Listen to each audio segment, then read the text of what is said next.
Hello everyone, and welcome to Channel 41. I'm Jack Mitchell, and today we're diving into a profound question that has echoed through the ages. What is the purpose of life?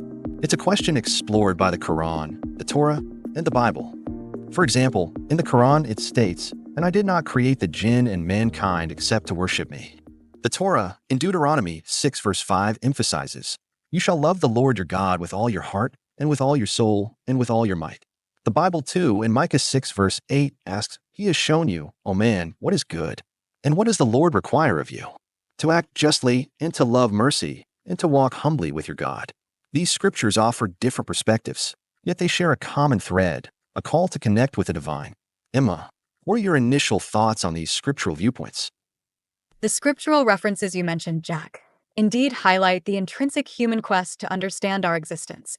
In the Quran, the emphasis on worship reflects a central theme of submission and devotion to God. The Torah's call to love God fully underscores a deep, personal relationship with the divine. Meanwhile, the Bible's focus on justice, mercy, and humility suggests a life led by moral and ethical principles. Despite their different approaches, these texts collectively emphasize a life of spiritual connection, moral integrity, and divine purpose. This shared theme suggests that our existence is not merely for personal fulfillment, but for a greater alignment with divine will, promoting a harmonious and just world. Well, Emma, I appreciate your insightful breakdown of those scriptural passages. It's fascinating how these texts, while distinct, converge on the idea of a life lived in connection with the divine.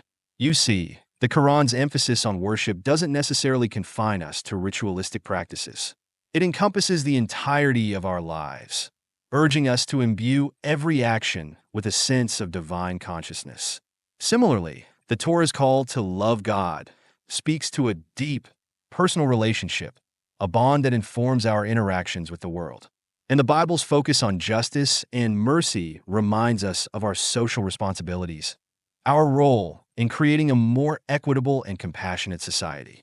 So, it's not just about our individual journey, but also about our collective impact. Jaylen, your elaboration on the concept of worship in the Quran is quite enlightening. It expands the idea beyond rituals to encompass a holistic way of living, where every action is imbued with divine consciousness. This aligns with the Torah's emphasis on a deep, personal bond with God, influencing our worldly interactions.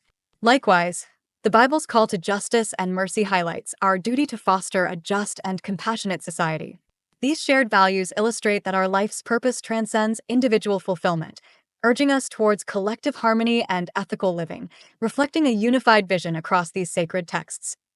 Emma, I find your interpretation of Jaylen's point about worship in the Quran as a holistic way of living quite compelling.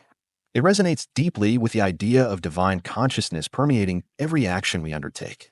This perspective beautifully complements the Torah's focus on a personal bond with God and the Bible's emphasis on social justice and mercy. This interconnectedness across these scriptures suggests a unified understanding of our purpose, to live a life that honors the divine in both our individual actions and our collective impact on the world. Jaylen, what are your thoughts on this interconnectedness? Jack, that's a beautiful way to frame it. This interconnectedness, you see, speaks volumes about the underlying unity of these traditions. It's like they're different facets of the same gem, each reflecting a unique aspect of divine truth.